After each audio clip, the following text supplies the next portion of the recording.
Então, a primeira vida que eu devo defender é a minha. Daí o direito à legítima defesa. Algo muito importante, muito interessante com relação à lei natural que eu preciso perceber é que a lei natural é a verdade. É a verdade que está impressa na nossa natureza, não tem como negar isso. Mas o pior é que essas ideologias, elas negam, elas passam por cima disso. Quando se trata do aborto, por exemplo. Aquelas mesmas pessoas que estão lá na praia levantando a bandeira em defesa dos ovos de tartaruga, são as mesmas que estão levantando a bandeira a favor do aborto, da morte de crianças inocentes no ventre da mãe. Isso é muito sério. Então, o que é o aborto? Para a medicina, o aborto é a interrupção de uma gravidez. Para a igreja, o aborto é a interrupção de uma vida de um inocente. É um crime gravíssimo. A gente sabe que tem situações muito complicadas. No Brasil já existe a aprovação do aborto para 3 casos, né? No caso de estupro, que é muito sério, mas o bebê abortado ele vira mais uma vítima. O estuprador, sim, deve pagar pelo crime, mas o bebê não. É muito sério, mas existe tantas casas de adoções, existe tanto apoio por parte da própria igreja. No caso de anencéfalo, quer dizer, porque o bebê tem uma deformidade, aí eu devo tirá-lo. Eu já acompanhei não, eu soube de um caso aqui bem recente, que o bebê nasceu com uma certa deformidade, o médico queria tirar, e a mãe, que é católica, que é uma mãe jovem, ela disse, não, eu vou deixar ele morrer naturalmente. Vou ficar fazendo um acompanhamento, mas vou deixar ele morrer naturalmente. Não é verdade? Porque a vida pertence a Deus. Se Deus quer que ele viva 5 meses no seio materno, é Deus que sabe. Se Deus quer que ele nasça e viva 2 horas, é com Deus.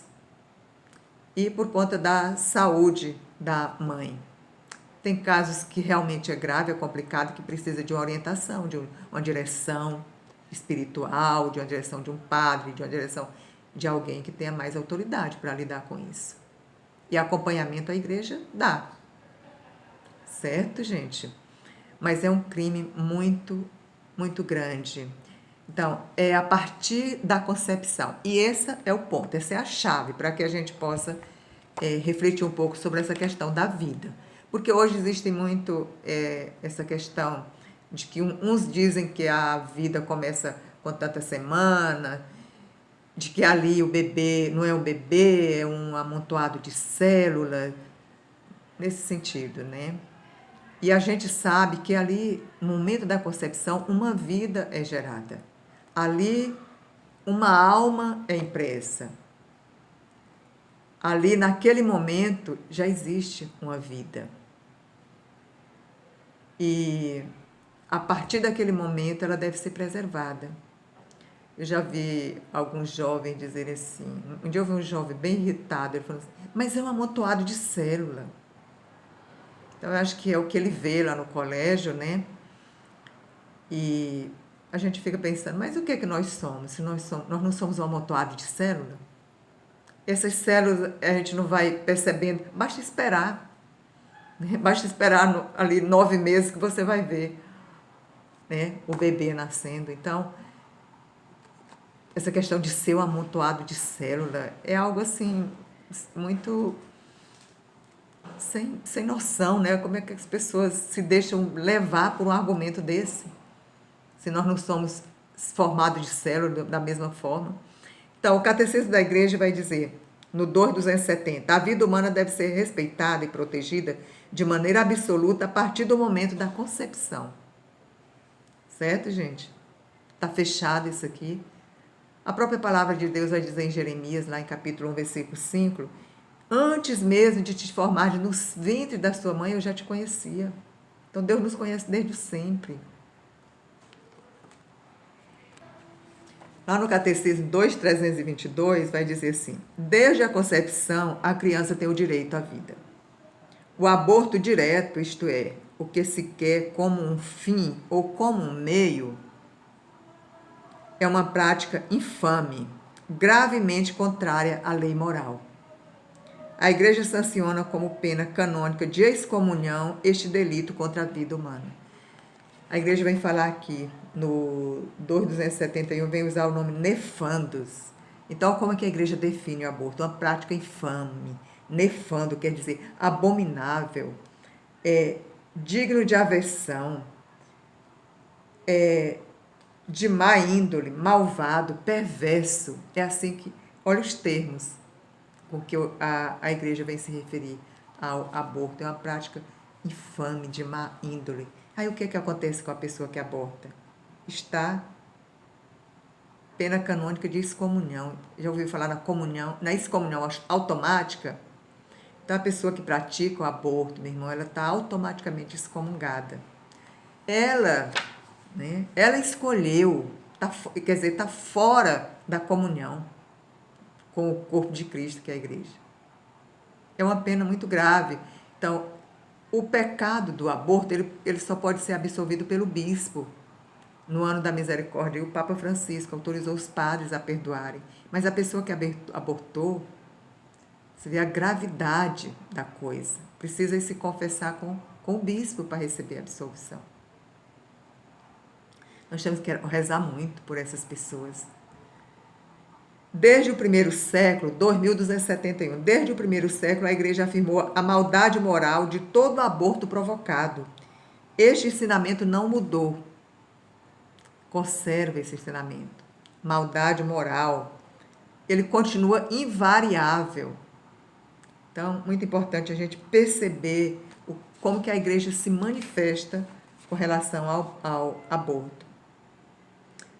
O direito inalienável de todo indivíduo humano inocente à vida constitui um elemento constitutivo da sociedade civil e de sua legislação. Então, o direito inalienável da vida humana. Então, é um direito. Um aborto é negar à pessoa o direito primordial, o primeiro de todos os direitos, que é o direito à vida. Então, é muito sério. Certo? Então, a cooperação formal com o aborto também é um crime grave. Como que é essa cooperação formal? É quando eu pego a minha amiga e levo e deixo ela lá na clínica para abortar. Ou então eu dou para ela, ensino para ela o método do aborto. Eu estou cooperando formalmente. E a cooperação informal tipo assim, eu deixo ela lá na clínica e vou embora, né? Mas de qualquer forma eu estou cooperando. Agora aquela formal, eu vou, acompanho ela no aborto, né? Fico do lado dela até o final, estou contigo. Estou cooperando formalmente. Essa questão de que meu corpo, minha regra e tal, mas aqui é importante perceber que o embrião, ele vive assim uma independência da mãe. Ele alimenta pelo cordão umbilical, mas ele é uma pessoa, um outro ser. Ele tem DNA diferente, ele tem um tipo sanguíneo diferente, genes diferentes, então é uma outra pessoa. Ele tem essa independência nesse sentido. 3 casos de aborto no Brasil. É muito importante aqui a gente falar sobre os contraceptivos, que são abortivos. Eu sei que é um problema essa questão da natalidade hoje, mas é importante vocês saberem que, por exemplo, a pílula do dia seguinte, como o próprio nome já diz, né? Você pode tomar até o dia seguinte. Ali já houve a concepção. É aborto. É abortivo, além de que ela agride gravemente a saúde da mulher. Diz que ela tem uma carga hormonal correspondente a 10 anticoncepcionais. Você toma hoje, você precisa passar 6 meses sem tomar. Né? Outro caso que eu acho que hoje as pessoas estão usando muito é a questão do DIU. E o DIU também ele é abortivo. Então, a questão da contracepção.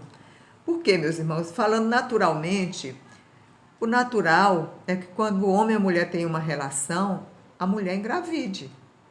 Então, isso aí é interromper a lei natural das coisas.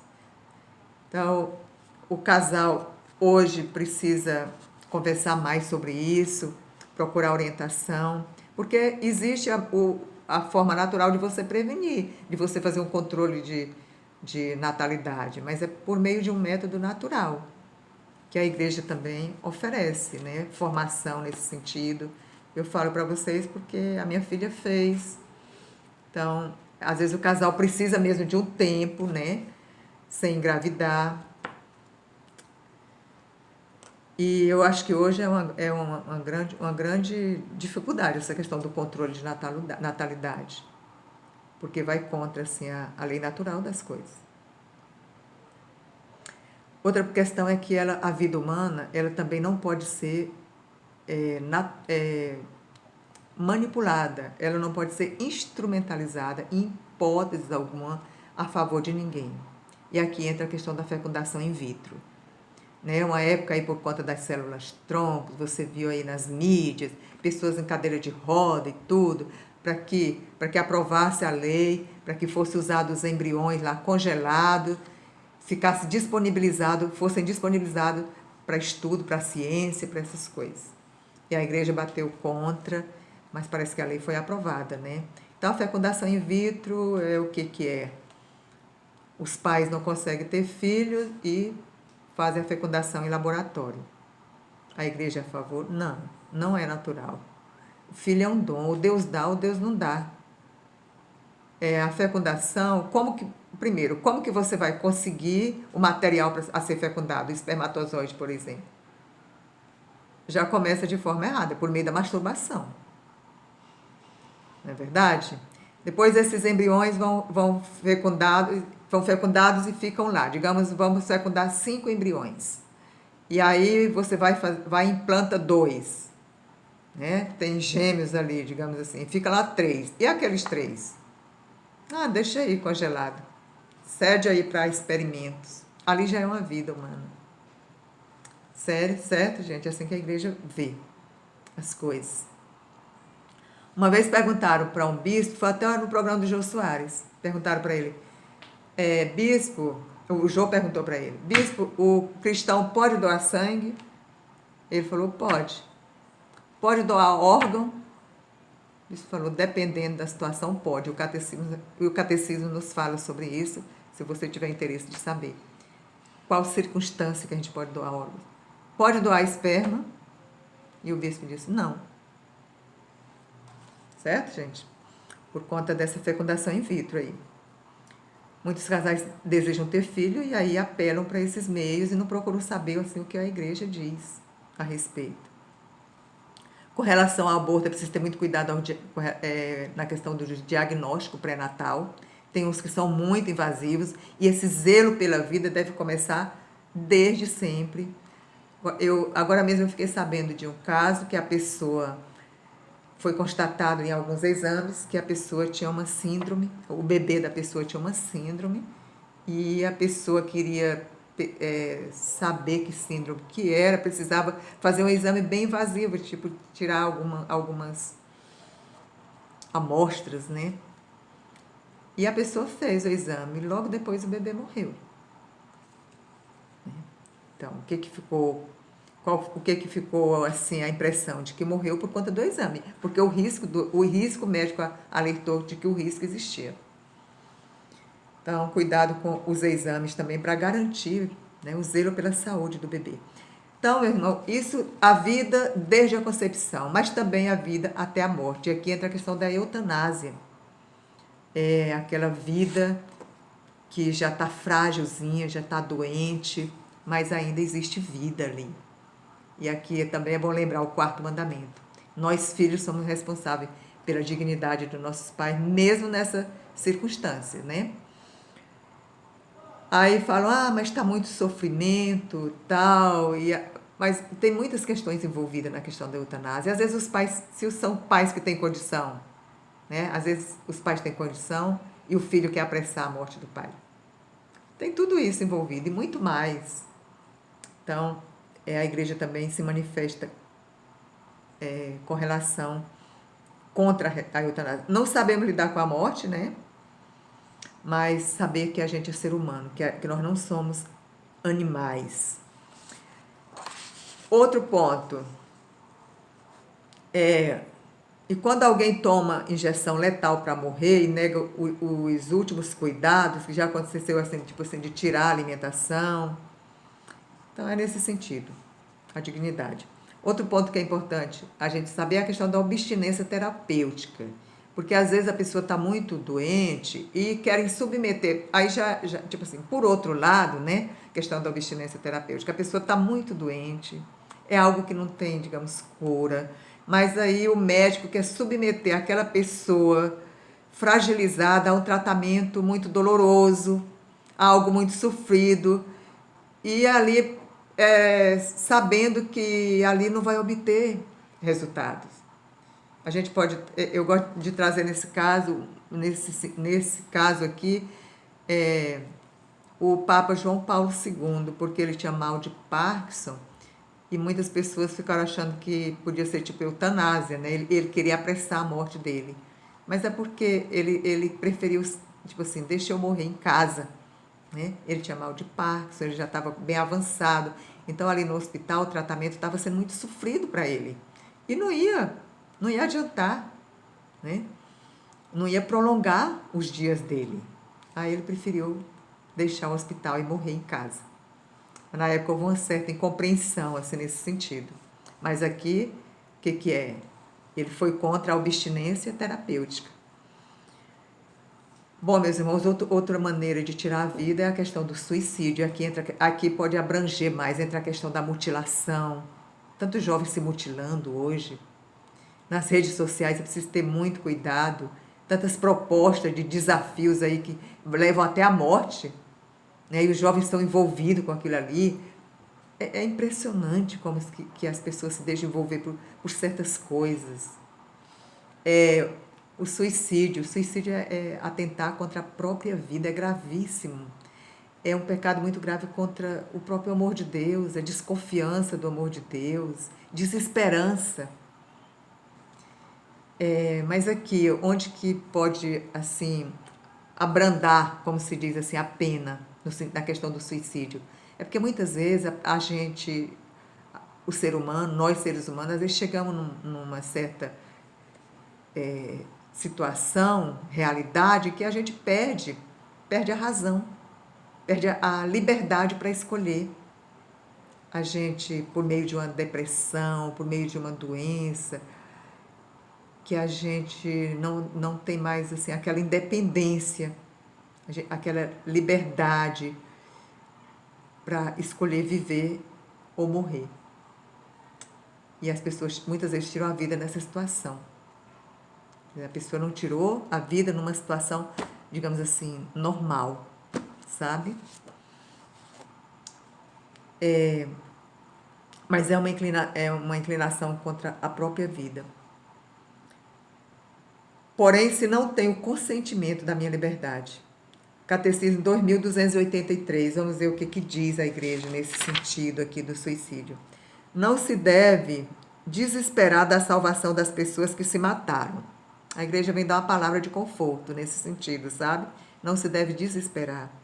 Deus pode, por caminhos que só Ele conhece, dar-lhes ocasião de um arrependimento salutar. A igreja ora pelas pessoas que atentaram contra a própria vida. A igreja diz assim, pode ser que no último minuto, quando ele soltou ali daquela corda, ele se arrependa. Pode ser que quando a pessoa pulou daquela ponte, ele se arrependa antes dele morrer, sabe? Se arrependa no último momento. Então, nós não podemos nos desesperar da salvação dessas pessoas. Ou então as pessoas não estão no uso da sua liberdade plena, como Deus nos criou. Então, Deus nos criou tão livres, né? Um dom tão precioso a nossa liberdade, e de repente a gente perde a nossa liberdade, porque o homem, assim, nesse materialismo, perde às vezes a capacidade de ser feliz, porque tira Deus do centro da vida. Outra questão é com relação à guerra. Pode dizer, não, a igreja é totalmente contra a guerra. Mas não é bem o caso, porque a guerra ela pode ser justa. Ela pode, por meio de uma guerra, pode evitar um mal muito maior para toda uma sociedade, uma comunidade, digamos assim. Então tem a questão da guerra justa. Entrar numa guerra para defender e evitar um mal muito maior que ela pode causar. Só que para entrar na guerra é preciso, além disso, saber que vai evitar esse mal muito maior, é preciso reunir ali condições para que de vitória, né? Para que vença, para tipo assim, para que a guerra tenha êxito. Muito importante esse ponto aqui. Concluindo essa questão, o quinto mandamento ele vem proteger a integridade corporal e espiritual do ser humano. Outra questão muito importante no quinto mandamento é o zelo pelos mortos, o sepultamento dos mortos, o zelo pelo corpo dos mortos. Tudo isso vem defender o quinto mandamento. A integridade corporal e espiritual do ser humano. Aqui vem essa questão de amputação, tudo que é muito invasivo, ligação de trompas, vasectomia, tudo isso o quinto mandamento vem proteger. Respeito com a alma do outro, não a violência, a tortura, o terrorismo, ao rapto, cuidar da saúde, o corpo do falecido. Por quê? Porque tem a esperança da ressurreição. E ninguém vai dizer assim, não, quando eu morrer pode fazer com o meu corpo o que quiser. Não, quando eu morrer me cubra, por favor, não é verdade? Respeito a alma, evitando escândalo com a pessoa depois que morre, nesse sentido. Então, isso, meus irmãos, diz respeito ao quinto mandamento, não matará, pelo contrário, para que tenhamos vida e abundância. Um ótimo domingo para vocês. Em nome do Pai, do Filho e do Espírito Santo. Amém.